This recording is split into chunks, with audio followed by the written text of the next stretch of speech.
राज्यामध्ये आता म्हणजे पाऊस सगळीकडे चालू आहे आणि सर्व शेतकऱ्याचं म्हणणं की हा पाऊस कधी बंद होणार। राज्यामध्ये जवळपास आता म्हणजे 2 ऑगस्ट पर्यंत असंच पावसाचं वातावरण राहणार आहे म्हणून हा अंदाज लक्षात घ्यायचा।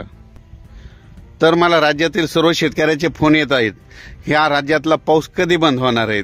तर सर्व शेतकऱ्याला सांगू इच्छितो की हा राज्यातला पाऊस सांगायचं झालं तर जवळपास हा 2 ऑगस्ट पर्यंत असंच चालू राहणार आहे म्हणून हा अंदाज लक्षात घ्यायचा। सर्व शेतकऱ्याला सांगू इच्छितो की राज्यामध्ये जवळपास आता म्हणजे आज आहे 24, म्हणजे आज रात्रीपासून 24 जुलै, 24, 25, 26, 27 आजपासून पुन्हा पावसाचा जोर वाढणार आहे म्हणून हा अंदाज लक्षात घ्यायचा। परत सर्व शेतकऱ्याला सांगू इच्छितो की राज्यात एकंदरीत परिस्थिती बघितली तर राज्यामध्ये सांगायचं झालं तर राज्यामध्ये जवळपास त्याच्यानंतर 30, 31 आणि 1 ऑगस्ट आणि 2 ऑगस्ट पुन्हा एकदा पाऊस येणार आहे म्हणून हा अंदाज लक्षात घ्यायचा।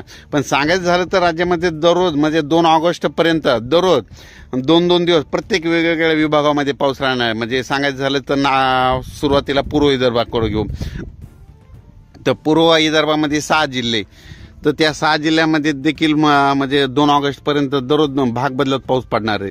त्याच्यानंतर पश्चिम विदर्भामध्ये 5 जिल्हे, तर पश्चिम विदर्भामध्ये 5 जिल्ह्यामध्ये देखील दररोज 2-2 दिवस वेगवेगळ्या भागात चांगल्या स्वरूपाचा पाऊस मुक्काम करत राहणार आहे म्हणून हा अंदाज लक्षात घ्यायचा।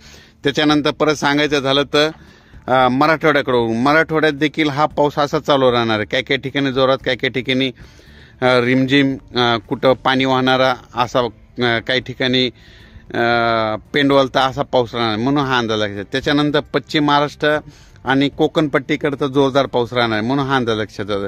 आणि त्याच्यानंतर सांगायचं झालं तर मुंबई आणि उत्तर महाराष्ट्राकडे आता म्हणजे हे आजपासून म्हणजे 25 उद्या आज 24 आहे, 25 पासून पुन्हा पावसाचा आणखीन जोर वाढत राहणार आहे म्हणजे हे अंदाज लक्षात येतं।